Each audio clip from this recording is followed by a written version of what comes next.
Hosanna hosanna hosanna hosanna hosanna hosanna. నామమునకు మహిమ.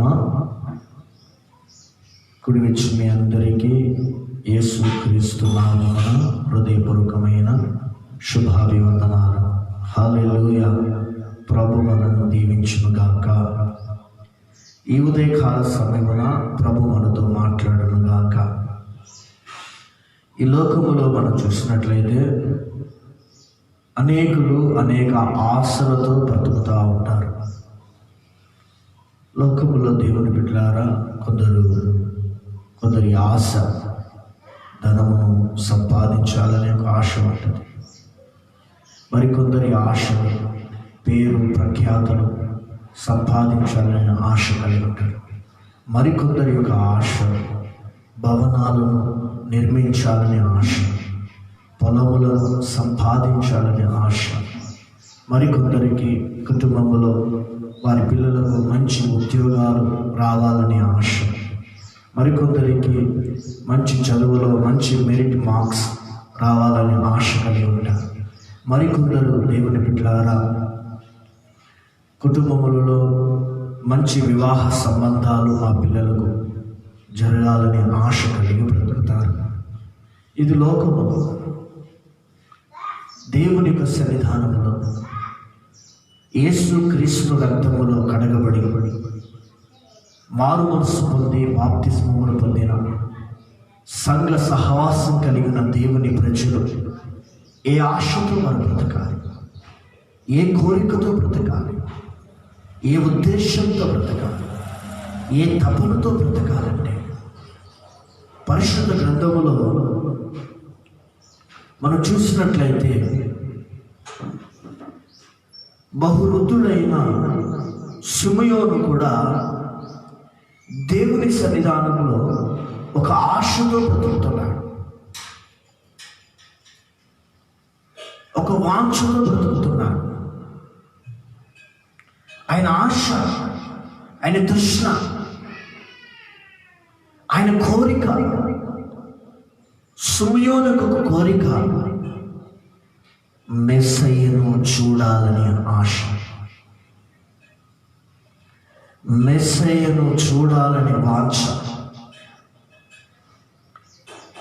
యేసయ్యను కలవాలని వాంఛతో సిమెయోను బ్రతుకుచున్నాడు. అందుకే సిమెయోను దేవుని సన్నిధికి వచ్చి ప్రభుతో అంటున్న మాట, ఒక మాటను చదువుతున్నాం. లూకా సువార్త 2వ అధ్యాయం 29వ వచనం. నాదా, ఇప్పుడు నీ మాట చొప్పున సమాధానంతో నీ దాసుని పోనించుచున్నావు. ఎప్పుడు సమాధానముతో నీ దాసుని పోనించుచున్నావు? అతని ఆశ నెరవేర్చబడిన తర్వాత, అతని కోరిక నెరవేర్చబడిన తర్వాత, అతని తృష్ణ నెరవేర్చబడిన తర్వాత, అప్పుడు నన్ను సమాధానంగా నీ రాజ్యంలోకి తీసుకుని, అప్పుడు సమాధానంగా నేను మరణానికి అప్పగించుకుంటాను. ఈ దినమున దేవుని బిడ్డలారా, దేవుని కుటుంబమా, దేవుని సంఘమా, ఈ భయంకరమైన దినాలలో క్షణికమైన వాటిపై ఆశ కలిగి మనం బ్రతకకూడదు. తుచ్చమైన వాటి ఎడల మనం ఆశ కలిగి బ్రతకకూడదు. యేసయ్య వచ్చు దినమున ఆయనను ఎదుర్కోవాలని ఆశ కలిగి మనం బ్రతకాలి. ఆయన వచ్చు దినమున ఆయన రాకడలో ఎత్తబడాలని ఆశతో బ్రతకాలి. యేసయ్య ముఖ దర్శనము చేయాలని ఆశతో బ్రతకాలి. కాలేపుకున్నది ఒక ఆశ. పాలు తెరలు ప్రవహించు దేశములో నేను చేరాలని, ఆ కొండలు లోయలు కలిగిన దేశంలో నేను చేర్చబడాలి, దాన్ని స్వాధీనపరుచుకోవాలని ఆశ కలిగి. దావీదు యొక్క ఆశ ఆయన ముఖ దర్శనము చేయాలని ఆశ, ఆయన ప్రసన్నతను అనుభవించాలని ఆశ కలిగి ఉన్నాడు. ఈ దినమున దేవుని బిడ్డలారా, ఈ దిన దేవుని యొక్క సంఘమా, దేవుని మాటలు ఉపదేశాన్ని బోధిస్తున్న మాటలు వింటున్న దేవుని బిడ్డలారా, ఒక దినము దేవుని బిడ్డలారా మరణించవలసిందే. ఒక దినము కాలగర్భములో కలవవలసిందే. ఒక దినమున ఈ లోకాన్ని విడిచి వెళ్ళవలసిందే. అయితే ఈ లోకాన్ని విడుటకు ముందుగా, మరణించడానికి ముందుగా మనం ఏ ఆశతో మరణించాలి, ఏ తృష్ణతో మనం మరణించాలి, ఏ వాంఛ నెరవేర్పుతో మనం దేవుని రాజ్యంలో చేర్చబడాలి. ఈ భయంకరమైన కడవరి దినాలలో దేవుని బిడ్డలారా, ఒక ఆత్మ సంబంధమైన ఆశ కలిగి, ఒక ఆత్మ సంబంధమైన తృష్ణ కలిగి మనం బ్రతకాలి. పరిశుద్ధ గ్రంథములో సిమియోను యొక్క ఆశ ఒకటే, యేసుని చూడాలి. హల్లెలూయా. యేసుని ఎత్తుకోవాలి. యేసు నా కనులారా నేను చూడాలి, యేసయ్యను నేను ప్రత్యక్షంగా చూడాలి అనే ఆశ కలిగి ఉన్నాడు. రేపటి దినమున ప్రభు అయిన యేసుక్రీస్తు మహామహిమతో, ప్రధాన దూత శబ్దముతోను, దేవుని పూరతోను, పరిశుద్ధ దేవదూతలతో ఆయన మేఘాల మీద మధ్య ఆకాశంలో ప్రత్యక్షమవుతున్నప్పుడు, ఇదిగో ఆయనను చూడాలని ఆశ, ఆయనను ఎదుర్కోవాలని ఆశ, ఆయన రాజ్యములకు చేర్చబడాలని ఆశ, ఆ బంగారం మీద, ఆ రత్నాలు కలిగిన పట్టణములో చేర్చబడాలని, ఆ నిత్యత్వములోకి, నిత్య రాజ్యములో నిలిచి ఉండాలని ఆశతో మనం ఈ లోకములో బ్రతుకుదుముగాక. ఆమేన్. హల్లెలూయా, హల్లెలూయా. అయితే దేవుని బిడ్డలారా, ప్రభువుని చేరాలనే ఆశ మనలో నెరవేర్చబడాలంటే, సిమియోను ప్రభును చూశాడు, సిమియోను ప్రభుని ఎత్తుకున్నాడు. సిమియోను ప్రభును చూసినప్పుడు అత్యానంద భరితుడై, సంతోషించి పరవశుడై ప్రభుని ఘనపరిచాడు. సిమియోను ప్రభుని చూడడానికి, సిమియోనులో ఉన్న అనుభవాలు మనలో ఉన్నట్లయితే, సిమియోనులో ఆత్మీయ అనుభవాలు మనం కలిగి జీవించినట్లయితే, రేపు యేసయ్య మహామహిమతో ప్రత్యక్షమైనప్పుడు ఆయనను చూడగలిగిన నేత్రములు, ఆయన చూడగలిగిన అనుభవాలు, ఆయన చూడగలిగిన ఒక ప్రత్యేకమైన కృపను మనం పొందగలుగుతాం. ఆమేన్. హల్లెలూయా. సిమియోను యొక్క ఆశ నెరవేర్చబడడానికి, యేసుని చూసి తన ఆశ నెరవేర్చబడింది. ఆ ఆశ నెరవేర్చబడడానికి సిమియోనులో ఉన్న ఆత్మీయ అనుభవాలను మనము కలిగి ఉండినట్లయితే, మనం ప్రభు రాకడ గురించి కలిగి ఉన్న ఆశ కూడా, ఆ వాంఛ కూడా మనలో నెరవేర్చబడుతుంది. హల్లెలూయా. సిమియోనులో ఉన్న ఆత్మీయ అనుభవాలు ఏంటో పరిశుద్ధ గ్రంథంలో నుండి కొన్ని మాటలు మనం విందాం. పరిశుద్ధ లూకా రాసిన 2వ అధ్యాయం 25వ వచనం. యెరూషలేమందు సిమియోనుకు ఒక మనుషుడు ఉండెను. అతడు నీతిపరుడును భక్తిపరుడునై ఉండి ఇశ్రాయేలు యొక్క ఆదరణ కొరకు కనిపెట్టువాడు. పరిశుద్ధాత్మ అతని మీద ఉండెను. అతడు ప్రభు యొక్క క్రీస్తు చూడక మునుపు మరణము పొందడని అతనికి పరిశుద్ధాత్మ చేత బయలుపరచబడి ఉండెను. ఆత్మవశుడై అతడు దేవాలయంలోనికి వచ్చెను. అంతటా ధర్మశాస్త్ర పద్ధతి చొప్పున ఆయన విషయమై జరిగించుటకు తల్లిదండ్రులు శిశువైన యేసును దేవాలయంలోనికి తీసుకుని వచ్చినప్పుడు అతడు తన చేతులతో ఆయన్ని ఎత్తుకొని దేవుని స్తుతించుచు ఇట్లనెను. హల్లెలూయా, హల్లెలూయా. ఇక్కడ చక్కగా వినండి. సిమియోను యేసుని చూడాలనే ఆశతో దేవుని సన్నిధికి వెళ్ళాడు. ఆ ఆశ తనలో నెరవేర్చబడింది. ఆ ఆశ నెరవేర్చబడడానికి యేసుని చూడగలిగినంత కృప, యేసు చూడాలని ఆశ నెరవేర్చగలిగిన ఆ ఆత్మీయ అనుభవాలు మనలో ఉండినట్లయితే తప్పకుండా మన జీవితం నెరవేర్చబడుతుంది. సిమియోనులో ఉన్న ఆత్మీయ అనుభవాలు సంఘం నేర్చుకుంటున్న పాఠం. పరిశుద్ధాత్మ దేవుడు సిమియోను ద్వారా సంఘానికి, దేవుని బిడ్డలే మనకు ప్రభు నేర్పిస్తున్న ఒక ఉన్నతమైన సత్యాలను మనం శ్రద్ధగా ఆలకిస్తాం. హల్లెలూయా, హల్లెలూయా. మొదటిగా సిమియోనులో ఉన్న ఆత్మీయ అనుభవం, అతడు నీతిపరుడు. అతడు ఎవరండి? నీతిపరుడు. మన ప్రభువైన యేసుక్రీస్తు పేరు నీతిమంతుడైన యేసు. నీతిమంతులు మాత్రమే ప్రభుని చూస్తారు. నీతిమంతులు మాత్రమే ప్రభుని ఎదుర్కొంటారు.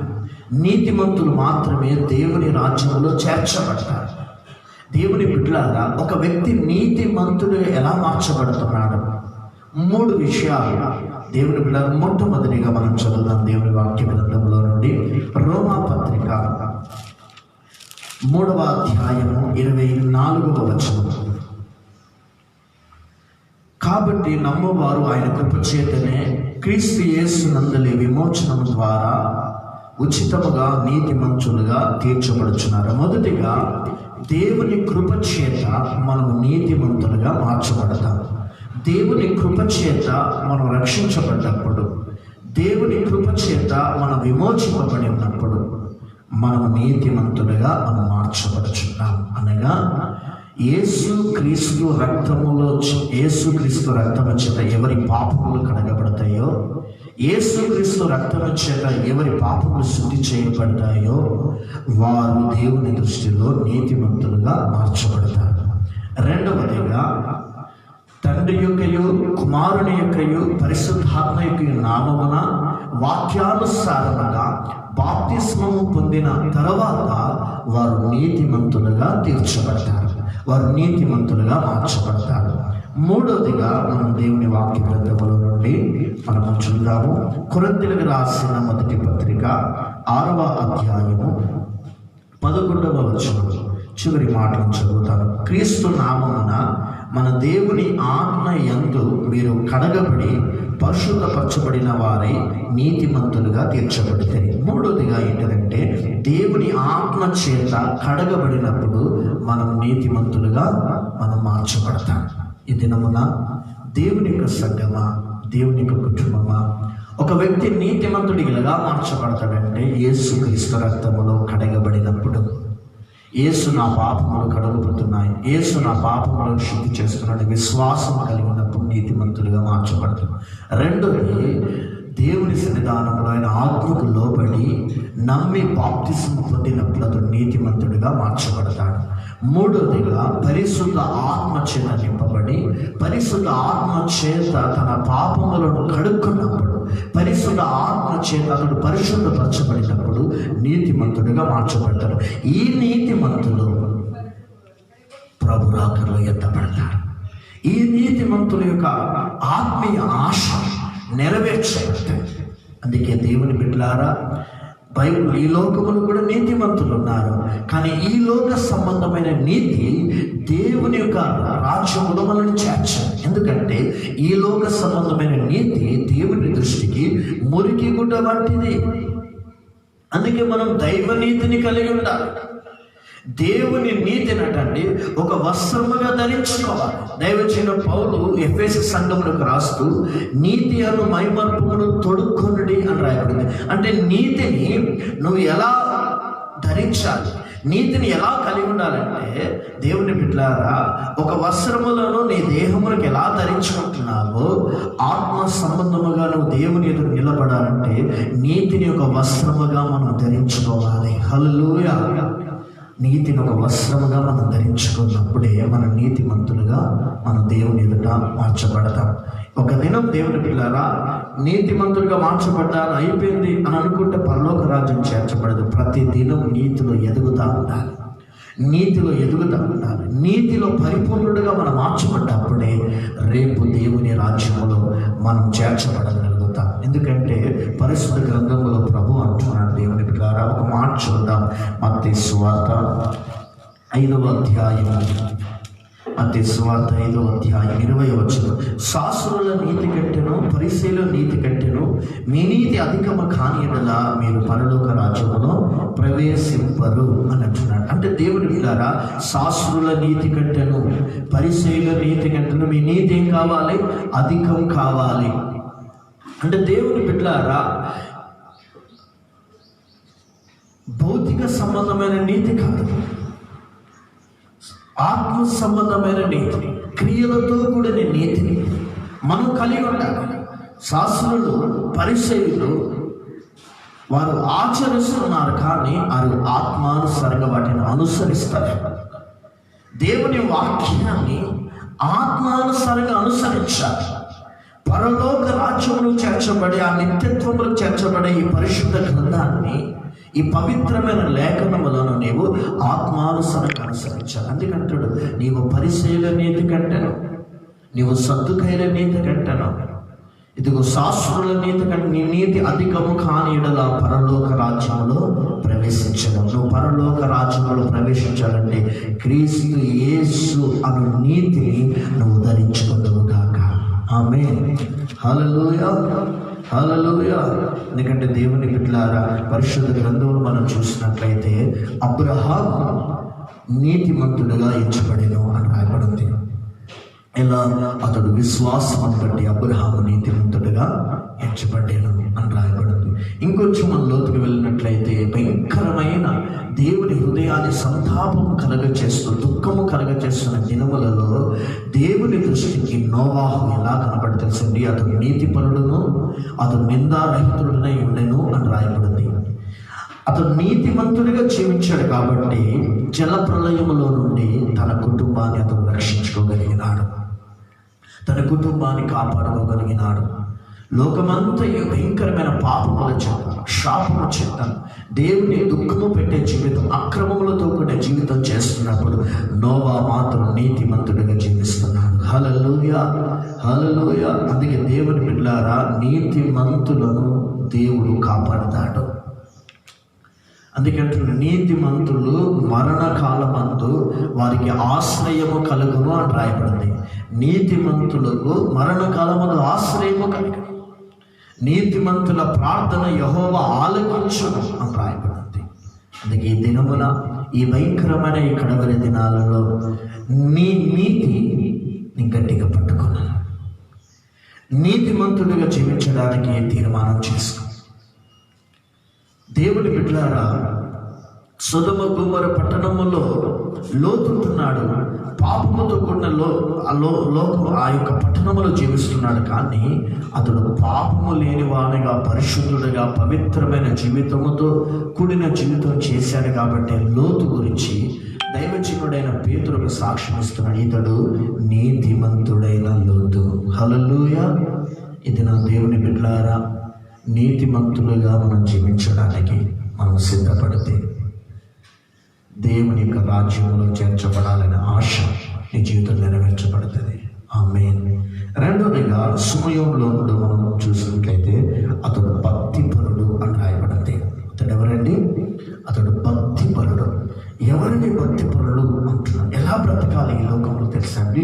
పరిశుద్ధ గ్రంథములో మనం చూసినట్లయితే తీతుకు రాసిన 2వ అధ్యాయం 12-13 వచనంలో రాయబడినది, ఇహలోక మాలిన్యతను దురాశలను విసర్జించి శుభప్రదమైన నిరీక్షణతో అనగా మహాదేవుడిని రక్షకుడిని భక్తితో కూడిన జీవితం చేయాలి.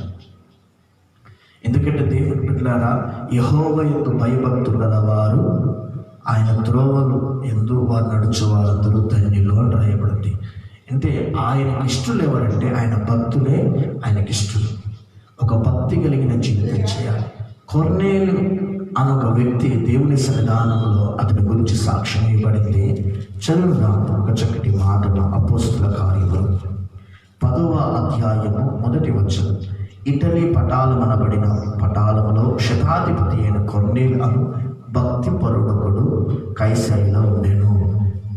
అతడు తన ఇంటి వారందరితో కూడా దేవుని యందు భయభక్తులు గలవాడై ప్రజలకు బహుధర్మము చేయించు ఎల్లప్పుడూ దేవునికి ప్రార్థన చేయువాడు. అంటే చూడండి, భక్తిపరుడు సిమియోను భక్తిపరుడు, కొర్నేలి భక్తిపరుడు. అంటే భక్తిపరుడు అనడానికి అతను ఉండవలసిన లక్షణాలు రాయబడింది. తన ఇంటి వారందరితో దేవుని యందు భయభక్తులు గలవాడు. అంటే భక్తిపరుడు ఎలా ఉంటుందో తెలుసండి, భక్తి కలిగిన కుటుంబం ఎలా ఉంటుందో తెలుసండి. దేవుని బిడ్డారా, వారు ఎల్లప్పుడూ ప్రార్థన చేయవాడై ఉండాలి. వారు ఎల్లప్పుడూ ప్రార్థన చేయవాలి. అంటే ఎల్లప్పుడూ వారు దేవునితో సహవాసం కలిగి ఉండాలి. ఎల్లప్పుడూ దేవునితో మాట్లాడేవారు ఉండాలి. ఎల్లప్పుడూ దేవునితో గడిపేవారుగా ఉండాలి. వారు భక్తి పరులు. రెండోదిగా అక్కడ రాయబడిన మాట సరే, అతడు బహుధర్మ కార్యములను చేయవాడు. ఇతడు భక్తిపరుడు. అక్కడ ఇంకొంచెం మనం లోతుకు వెళ్ళినట్లయితే భక్తిపరుడు ఎలా తెలుసా, దేవుని యొక్క సన్నిధానంలో అతడు దేవుని యందు భయభక్తులు గలవాడని, అతడు మంచి పేరు పొందిన వాడని సాక్ష్యము కలిగిన వ్యక్తి అతడు భక్తిపరుడు. దేవుని సన్నిధానంలో ఒక భక్తి కలిగిన జీవితమును మనం ప్రభులో చేయాలి. నిండు మనసుతో, నిండు హృదయముతో మనం ప్రభుని ఆరాధించాలి. నిండు మనసుతో మనం ప్రభుని ఆరాధించాలి. అది భక్తిపరుడి యొక్క లక్షణము. మనం కలిగి జీవించాలి. ఇహలోక మాలిన్యతను ఆశించకుండా, ఈలోక సంబంధమైన కోరికలు లేకుండానట్లుగా ఒక భక్తి కలిగిన జీవితమును మనం ప్రభు కొరకు చేయుదుముగాక. ఆమేన్. మూడోదిగా మనం చూసినట్లయితే సిమెయోను జీవితంలో,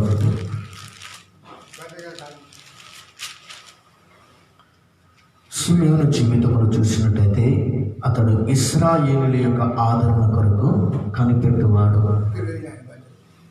ఇశ్రాయేలుల యొక్క ఆదరణ కొరకు కనిపెట్టువాడు. అంటే ఏ దినం దేవుని బిడ్డారా, సిమెయోను ఇతరుల కొరకు ఆదరణ కొరకు, అంటే సిమెయోను కష్టాలలో ఉన్న వారి కొరకు, కన్నీళ్లతో ఉన్న వారి కొరకు, వేదనలో ఉన్న వారి కొరకు, ఇబ్బందులతో ఉన్న వారి కొరకు అతడు వారి క్షేమముల గురించి ఆలోచించేవాడు.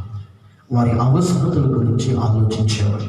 వారి అక్కలు తీర్చాలని కోరిక కలిగిన వాడు ఇదిగో సిమెయోను. హల్లెలూయా, హల్లెలూయా. కొంచెం లోతుగా వెళ్దాం. దేవుని పిల్లల దైవజన పౌలు గారు దేవుని యొక్క వాక్య గ్రంథంలో ఒక చక్కటి మాట రాస్తున్నాడు. చదువు. ఫిలిప్లకు రాసిన పత్రిక, ఫిలిప్లకు రాసిన పత్రిక 2వ అధ్యాయము 4వ వచనం. మీలో ప్రతి వాడును తన సొంత కార్యములను మాత్రమే కాక ఇతర కార్యములను కూడా చూడవలేను. ఇదేనండి ఇతరుల కొరకు ఆదరణ కొరకు, అంటే ఇతరుల క్షేమము కొరకు ప్రార్థన చేసేవాడు. ఇతరుల యొక్క అవసరతలను తీర్చేవాడు. ఇతరుల యొక్క అక్కర్లను తీర్చేవాడు. అంటే తన అవసరత తీర్చబడడం కొరకు, తన అక్కలు తీర్చబడడం కొరకు, తన కోరికలు తీర్చబడడం మాత్రమే కాదు, కానీ అతడు ఇతరుల కార్యములను చూడవలను. ఇది యేసుక్రీస్తు కలిగిన మనసు. ఇప్పుడు సిమెయోను ఏ మనస్సు కలిగి ఉన్నాడంటే క్రీస్తు కలిగిన మనస్సు. ఆయన మన కొరకు ప్రాణం పెట్టాడు. ఆయన మన కొరకు పాపములను విమోచించడం కొరకు ఆయన ఈ లోకానికి వచ్చాడు.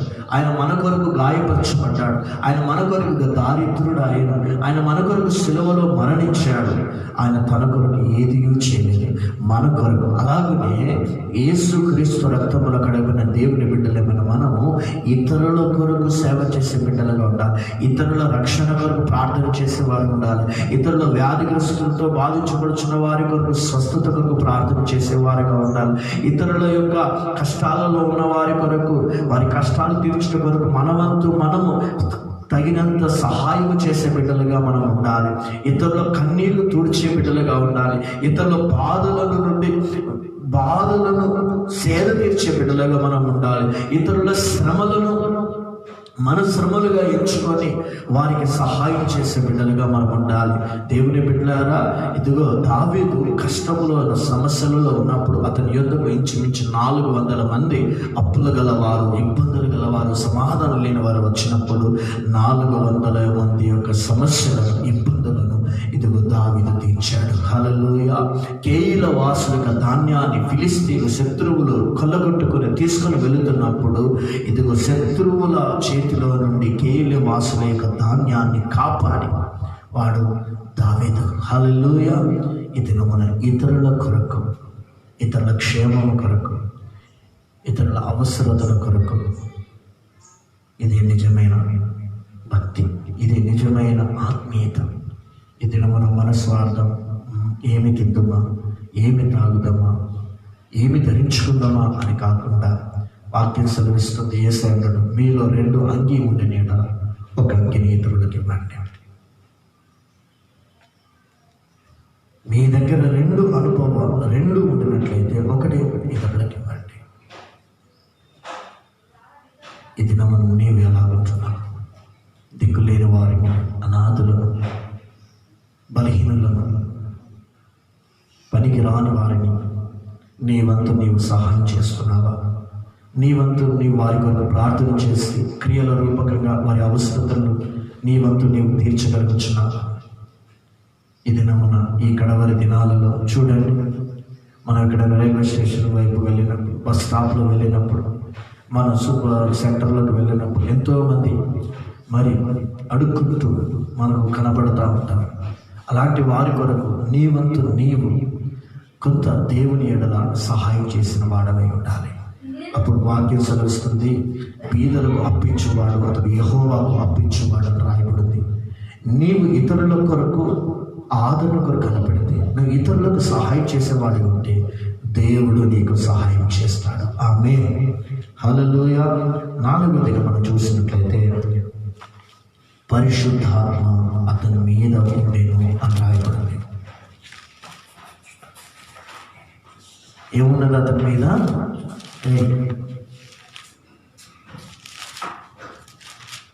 పరిశుద్ధ గ్రంథంలో నుండి మనం చూస్తాము. లూకాసు వార్త 2వ అధ్యాయం 25వ వచనం మనం చూసినట్లయితే పరిశుద్ధాత్మ అతని మీద ఉండేను.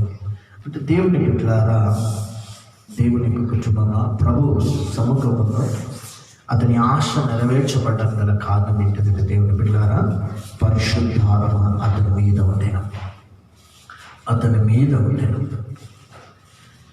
సంఘంలో ఉన్న దేవుని బిడ్డలు పరిశుద్ధ ఆత్మ చేత వారు నింపబడాలి. పరిశుద్ధ ఆత్మ చేత అతని మీద ఉండినట్లుగా దేవుని ఆత్మను అంగీకరించడం కాదు, దేవుని ఆత్మను తెలుసుకోవడం కాదు, దేవుని ఆత్మ నీ మీద ఉండడం కాక. దేవుని ఆత్మ నీ మీద ఉండడం అంటే దేవుని ఆత్మతో నువ్వు నింపబడాలి. దేవుని అభిషేకం చేత నువ్వు నింపబడాలి. దేవుని అభిషేకం నీ మీద కుమ్మరించబడాలి. ఎందుకంటే దేవుని బిడ్డలారా, సృష్టి అంతయు నాశనమైనప్పుడు, సృష్టి అంతయు నాశనమైన పరిస్థితిలో ఉన్నప్పుడు మరలా సృష్టిని నూతనపరచడం కొరకు దేవుని ఆత్మ ఇదిగో అల్లాడుచున్నదటండి. అల్లాడుచు ఎక్కడ? సృష్టి మరలా నూతనపరచబడ్డ కొరకు దేవుని ఆత్మ ఇదిగో అల్లాడుచున్నది అని రాయబడింది. అంటే దేవుని సంఘమా విశ్వాసులారా, కోడి ఒక గుడ్డు మీద పొదిగినట్లుగా, ఎప్పుడైతే గుడ్డు మీద అది పొదగకపోతే అది పిల్లలను కనలేదు, ఆ గుడ్డు వ్యర్థమైపోతుంది. అలాగనే పరిశుద్ధాత్మలో మనం పొదగబడ్డాము, పరిశుద్ధాత్మ చేత మనం నింపబడ్డాము. పరిశుద్ధాత్మ మన మీదికి వచ్చినప్పుడు ఇదిగో నాశనమైన సృష్టి మరలా నూతనపరచబడినట్లుగా, నిరాకారంగా మార్చబడిన భూమి ఆకారంగా మార్చబడినట్లుగా, శూన్యమున్న భూమి వెలుగుగా మార్చబడినట్లుగా నీ జీవితం, నీ బ్రతుకు, నీ కుటుంబం, నీ యొక్క సంఘం, నీ వ్యక్తిగత జీవితము కూడా నూతనపరచబడుతుంది. అందుకే ఈ దినమున, ఈ కడవరి దినాలలో ప్రతి విశ్వాసి రక్షణ పొంది, మారు మనసు పొంది, బాప్తిసం పొంది అక్కడి వరకే తృప్తి పడకుండా పరిశుద్ధాత్మ అభిషేకముతో నింపబడ్డ వరకు కనిపెట్టాలి. సిమియోను యేసుని చూశాడు, యేసుని చూడగలిగాడు. యేసుని చూసే ఆశ అతనిలో నెరవేర్చబడడానికి కారణం ఏంటంటే అతడు పరిశుద్ధ ఆత్మ అభిషేకంతో నింపబడిన వ్యక్తి. ఎందుకంటే దేవుని ఆత్మ అతని మీదకి వచ్చాడు. వాక్యం సెలవిస్తుంది, కొలది సంఘంతో అంటుంది, ప్రభువు ఆత్మ దిగో ఆయన పోలికగా మనల్ని మారుస్తుందటండి. అంటే పరిశుద్ధ ఆత్మ దేవుడు నీలోకి వచ్చినప్పుడు నువ్వు యేసయ్య పోలికగా మార్చబడతావు. పరిశుద్ధ ఆత్మ నీలోకి వచ్చినప్పుడు యేసయ్య రాకడలో ఎత్తబడి శక్తిమంతుడిగా నువ్వు మార్చబడతావు. పరిశుద్ధ ఆత్మ చేత నువ్వు నింపబడ్డప్పుడు యేసయ్య యొక్క రూపములోకి సంఘము మార్చబడుతుంది. అందుకే ఈ కడవరి దినాలలో పరిశుద్ధ ఆత్మతో మనం నింపబడాలి. అందుకే దేవుని కొరకు గొప్ప కార్యాలు చేయాలన్నా, సాతాను శక్తులను మనం జయించాలన్నా, లోక సంబంధం ప్రతి సమస్యలను జయించాలన్నా, యేసుక్రీస్తు కొరకు మనం జీవించాలన్నా, యేసుక్రీస్తు కొరకు సజీవ సాక్షిగా మనం బ్రతకాలన్నా, ఇదిగో మనం దేవుని ఆత్మ చేత మనం నింపబడాలి. అందుకే ఆనాడు శిష్యులతో అంటున్నాడు, పట్టణమును విడిచి వెళ్ళకండి, పైనుండి శక్తి పొందు వరకు. పైనుండి శక్తి, అది పరిశుద్ధాత్మ శక్తిని ఎప్పుడైతే శిష్యులు 120 మందిని పొందారు, పిరికి వాడైన పేతురు ధైర్యంగా దేవుని సువార్తను ప్రకటించారు. శిష్యులు దేవుని సువార్తను ప్రకటించి ప్రభు కొరకు ఉన్నతమైన పరిచయం చేయగలిగినారు కేవలం పరిశుద్ధ ఆత్మ చేత వారు పొందినప్పుడు. అందుకే అపోస్తుల కార్యములు 1:8 రాయబడింది, పరిశుద్ధ ఆత్మ మీ మీదకి వచ్చినప్పుడు మీరు శక్తి నొందెదరు, శక్తిమంతులుగా మార్చబడతారు. కనుక ఈ భయంకరమైన కడవరి దినాలలో దేవుని బిడ్డలారా, పరిశుద్ధ ఆత్మ అభిషేకము లేకుండా నువ్వు జీవించకు. దేవుని ఆత్మ కలిగిన వారు మాత్రమే దేవుని రాజ్యములో వారు చేర్చబడతారు. ఎందుకంటే సంఘాన్ని సిద్ధపరిచేది, ఒక విశ్వాసిని క్రీస్తు రాకడ కొరకు సిద్ధపరిచేది పరిశుద్ధాత్మ దేవుడు. అహీశ్వరసు రాజు ఎదుట ఆమె రాణిగా సెలెక్ట్ అవ్వాలంటే ఏగే చేత సిద్ధపరచబడాలి. రూతు తన జీవితంలో ఒక నూతనమైన జీవితము తన జీవితంలో ఏర్పడాలంటే నయోమి చెప్పినట్లుగా ఆమె నడవాలి. ఈ దినమున, ఈ కడవరి దినాల్లో సంఘం పరిశుద్ధాత్మ చేత నింపబడాలి. ప్రతి సేవకుడు పరిశుద్ధాత్మ చేత నింపబడాలి. ప్రతి విశ్వాసి, చిన్నపిల్లలేమి వృద్ధులేమి ప్రతి వారు పరిశుద్ధాత్మ చేత నింపబడాలి. సర్వ శరీరులపైన ఆత్మను కుమ్మరించదనని వాగ్దానాలు మన జీవితం నెరవేర్చబడదు కాక. ఆమేన్. ఎందుకంటే దేవుని ఆత్మ చేత నింపబడిన దావీదు గొప్ప కార్యాలు చేశాడు. దేవుని ఆత్మ చేత నింపబడిన సంసోను మేక పిల్లలు చీల్చినట్లుగా సింహాన్ని చీల్చాడు. దేవుని ఆత్మ చేత నింపబడిన ఎలీషాయే యోర్దాను 2 పాయలుగా చీల్చాడు. దేవుని ఆత్మ చేత నింపబడ్డప్పుడే దేవుని కొరకు మనం గొప్ప కార్యాలను చేయగలుగుతాం. ఎందుకంటే దేవుని కొరకు మనం గొప్ప కార్యాలు చేయాలంటే దేవుని ఆత్మ చేత మనం నింపబడాలి. ఆమేన్. హల్లెలూయా. మరొకటిగా దేవుని బిడ్డలారా, 5వదిగా మనం చూసినట్లయితే అక్కడ రాయబడి ఉంది, మరణము పొందడని అతనికి పరిశుద్ధాత్మ చేత బయలుపరచబడెను అని రాయబడింది. అంటే సిమియోను యేసుక్రీస్తుని చూడక మునుపు నేను మరణించనని పరిశుద్ధాత్మ చేత అతనికి బయలుపరచబడింది. Thanks for watching. Please subscribe and hit the bell icon.